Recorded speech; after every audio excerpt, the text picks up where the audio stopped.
இயேசு கிறிஸ்துவனுடைய மரணத்தை குறித்து என்ன சாட்சி சொன்னார்கள்? பவுல் இயேசுவானவரின் மரணத்தை பற்றி சொன்னது என்ன?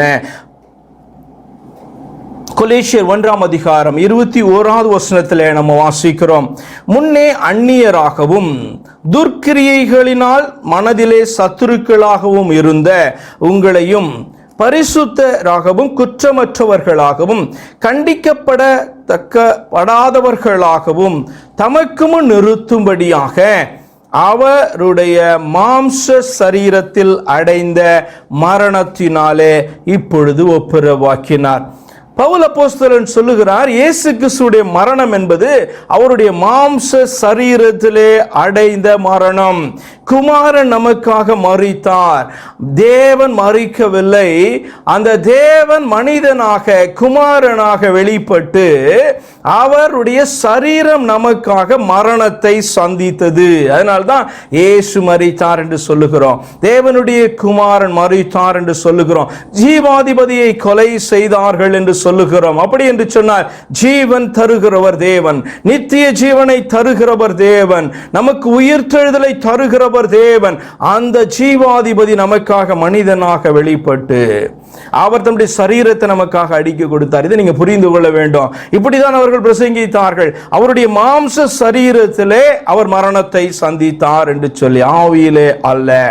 தேவன் ஆவியிலே அவர் சாவாமை உள்ளவராய் இருக்கிறார். அவர் மட்டுமே சாவாமை உள்ளவர், ஒருவராய் சாவாமை உள்ளவராய் இருக்கிறார்.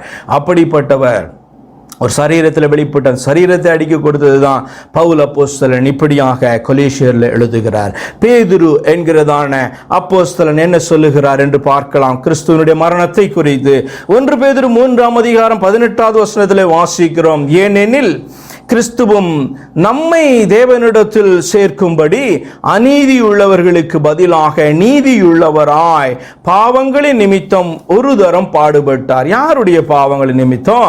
நம்முடைய பாவங்களின் நிமித்தம், மனுக்குலத்தின் பாவங்களின் நிமித்தம். நீதியுள்ளவராக அவர் மனிதனாக வெளிப்பட்டு அவர் இந்த பாவங்களின் நிமித்தம் ஒரு தரம் பாடுபட்டார். அவர் மாம்சத்தில் கொலையுண்டு ஆவியிலே உயிர்ப்பிக்கப்பட்டார். என்ன அர்த்தம் தெரியுமா?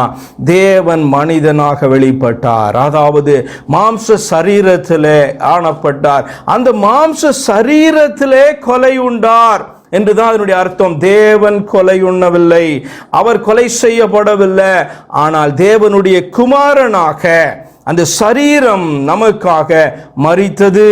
அதை தேவனாக அவர் எழுப்பினார். அதுதான் வேத வசனத்தினுடைய அந்த காரியத்தை இருவரும் சொல்லிக் கொடுக்கிறாங்க. பேதுருவும் சரி, பவுலும் சரி, இயேசு கிறிஸ்துவின் மரணத்தை குறித்து பேசும் பொழுது அது ஆவியிலே உண்டானதான ஒரு மரணம் அல்ல. அது என்ன அப்படின்னு சொன்னா, மாம்ச சரீரத்திலே உண்டானதான மரணம். இது நீங்க தெளிவா புரிந்து கொள்ளலனா தேவனை நீங்க ஒருவர் என்று சொல்லி உங்களால ப்ரூவ் பண்ண முடியாது. தேவன் இருவர் என்று சொல்லுவீங்க, தேவன் மூவர் என்று சொல்லுவீங்க, திருத்துவ தேவன் என்று சொல்லுவீங்க. திருத்துவ தேவன் என்று சொல்லும்போது விக்கிரக ஆராதனையாய் மாறிவிடுகிறது. அல்லது யெகோவா சாட்சிகள் சொல்லுகிறதை போல அந்த தேவன் நமக்காக வர முடியாது என்று சொன்னீங்கன்னா ரட்சிப்பு என்பது நமக்கு உண்டாக முடியாது. காரணம் என்ன? நான் கர்த்தர், நானே யெகோவாவா இருக்கிறேன், என்னை அல்லாமல் ரட்சகர் இல்லை என்று சொல்லி அவர் சொல்லுகிறார் அல்லவா? அப்ப அவர் நமக்காக ரட்சகராக வெளிப்படலைன்னா நமக்கு ரட்சிப்பு உண்டாக முடியாது அல்லவா? அப்ப எதுதான் சரியான உபதேசம்?